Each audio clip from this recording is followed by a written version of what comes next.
Chegamos ao capítulo 56 de Jinx e finalmente o nosso lindo, perfeito, fofo, maravilhoso, imaculado Quindan finalmente apareceu de novo. E aí a gente vai saber então como ele tem passado os últimos meses depois de escutar aquele monte de atrocidades do Jae-kyun. Eu não vou nem enrolar muito porque hoje a gente finalmente fala sobre o capítulo 56 de Jinx e isso quer dizer que a gente finalmente fala sobre o Quindan.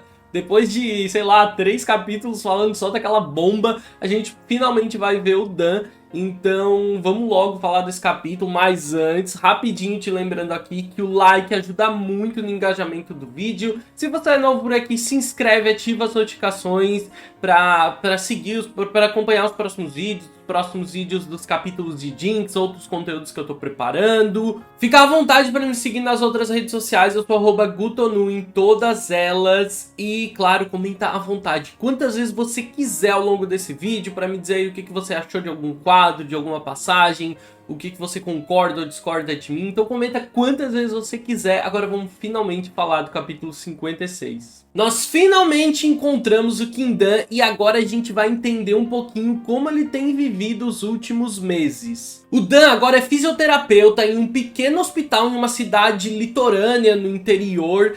E ele é basicamente o único fisioterapeuta homem daquele lugar. E todos os seus colegas, as suas colegas, né, que são na grande maioria mulheres, elogiam muito ele pela competência no trabalho dele, né, porque ele tem ajudado muito, ele tem feito um trabalho excelente. E claro, elas também não deixam de comentar o quão bonito ele é e como elas adorariam ter ele como genro. Entre as fofocas também, porque nesse tipo de lugar é claro, né, os funcionários adoram fofocar, a mulherada ali fofocando, a fofoca correndo solta, principalmente sobre o Dan. E entre os comentários, entre elas também falam sobre o currículo dele, como ele tem um currículo excelente, que ele já até trabalhou com um atleta famoso e como ele poderia encontrar um emprego muito melhor, em algum lugar melhor, mas ele faz questão de ficar naquele pequeno hospital. A questão é que aquele pequeno hospital onde ele está trabalhando, ele fica na cidade natal onde a sua avó cresceu, né? Essa cidade litorânea, onde a gente viu ela comentar a última vez que ela viu o mar e tudo mais. E também é o hospital para onde a avó dele foi transferida. Então ele conseguiu meio que juntar todas essas coisas, o que acaba dando esse conforto para ele. Mesmo sendo um pequeno hospital, numa pequena cidade, ele pode trabalhar lá e passar mais tempo perto da avó dele. Mesmo que essa escolha possa acabar tornando a vida dele um pouco mais difícil e talvez despretensiosa, né? Longe da capital. Durante a noite, a gente vê um Quindan exausto acompanhando a avó dele no quarto. E mesmo exausto, ele se recusa a sair do lado dela até que ela adormeça. Vendo o quão exausto ele parece, né, o quão sem brilho o Quindan parece ultimamente, a avó dele daquela maneira sempre tão gentil dela, né, ela fala pra ele que ele deveria voltar pra Seul, ele deveria voltar pra capital, porque não tem nada ali pra ele, não tem nada ali e que ela queria muito o bem-estar dele, né, e que ele deveria voltar. Porque, inclusive, ela agora tá muito bem naquele lugar que ela tá agora. Ela tá muito contente ali. Claro que ele ignora todos esses comentários e apelos da avó dele. Porque além de tudo que aconteceu com o Jae-kyun, que fez com que ele queira se afastar daquele lugar, ainda ele tá determinado a passar os próximos tempos, os últimos tempos de vida da avó dele, o máximo de tempo que ele puder com ela. Mas quando ela finalmente adormece, ele se debruça em cima dela ali e a gente acessa os sentimentos mais profundos e honestos que ele tem nesse momento, né, ao entender que a vida da avó dele pode estar chegando ao fim e ele tá morrendo de medo de ficar sozinho, porque ele sente que não tem ninguém além dela. Então a gente é levado de volta a Seoul e a gente vai mais uma vez acompanhar o Jae-kyun, que tá novamente pensando no Kim-dan. O Kim-dan não sai da cabeça dele, e desse momento ele acaba lembrando da vez em que eles se conheceram, do momento em que eles se conheceram, né? E ele lembra o que ele pensava sobre o Kim-dan, que ele não dava R$ 2 pelo Kim-dan, por nada nele parecia extraordinário, mas que ao conhecer mais do Kim-dan, ele percebeu que o Dan não parecia tão ruim assim, que ele fazia um trabalho excelente, que ele tinha uma ótima postura, sempre quieta, além de, claro, né, a ótima química sexual que eles tinham na cama. Pelo menos a partir do Jae-kyun, né, porque o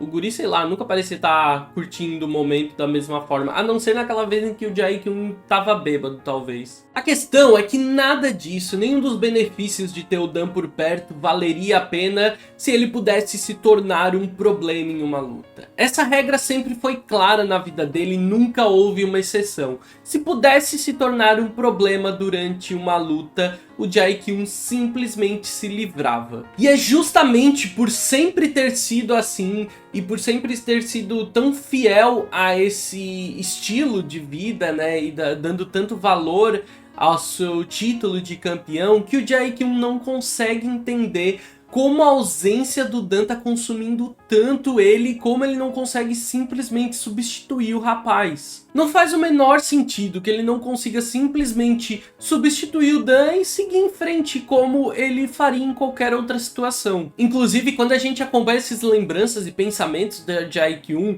ele tá indo e acaba parando no lugar onde o Kim-dan morava, o lugar onde ele visitou a casa do Kim-dan pela primeira vez e acabou tendo a sua atitude heróica, salvando o Kim-dan daqueles agiotas pela primeira vez. E aquele lugar, é óbvio que ele não ia encontrar o Kim-dan naquele lugar todo foi demolido e agora eles estão construindo um prédio imenso no lugar. E ele tem total consciência de que não existia a menor chance do Kim-dan estar ali, e mesmo assim ele simplesmente foi parar naquele lugar. Essa atitude meio que irracional, talvez instintiva, de ir até lá, fez o Jae-kyun finalmente cair na real. A única forma dele lidar com esses sentimentos inquietantes que estão dominando ele, que ele não consegue esquecer e deixar de pensar no Dan em momento algum, é ele conseguindo conversar com o Kim-dan. A primeira tentativa é tentar ligar para o Kim-dan, mas é óbvio que ele não consegue a ligação, provavelmente o Dan trocou de número, né?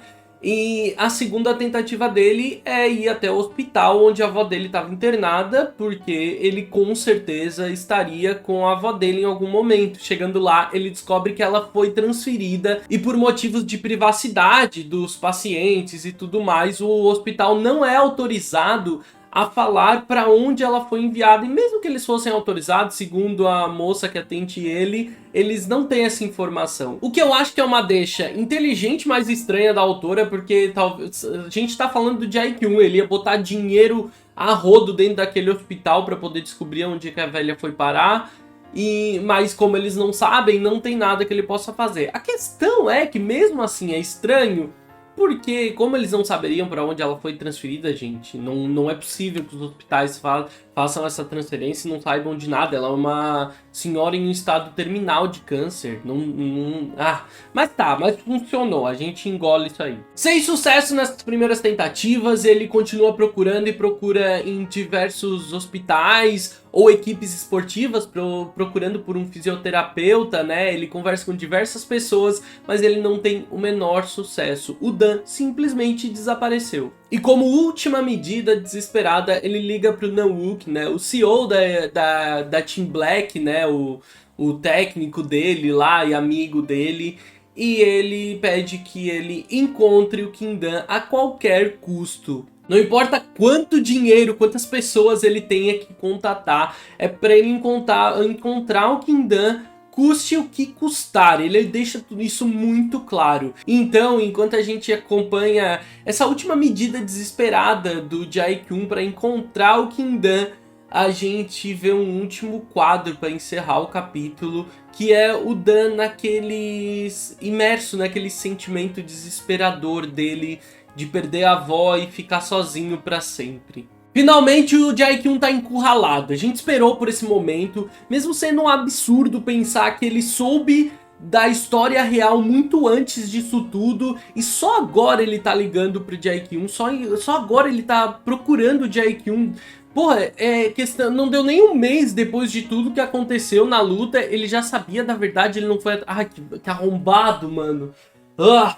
Quanto mais eu leio isso aqui, mais eu acho ele um arrombado desprezível. Mas assim, ver ele encurralado nos próprios sentimentos é muito gratificante, mas em até certo ponto é até meio assustador, assim, porque ver aquele cara da primeira temporada chegar nisso que ele tá agora é realmente assim meio chocante. Agora eu espero ansioso, honestamente, por essa conversa, porque eu quero saber como que ela vai ser e se a gente vai finalmente ver o Jae-kyun se colocar no lugar que ele tem que se colocar nesse momento e aceitar os próprios erros. Ou se mais uma vez ele vai agir de maneira prepotente, como se fosse o centro do universo e usar o poder dele para poder trazer o Dan de volta e a gente continuar achando ele o maior arrombado do mundo. Então é isso, não esquece de comentar aí o que você achou do vídeo, eu espero que vocês tenham gostado do vídeo, eu vejo vocês numa próxima, um grande beijo, tchau, tchau!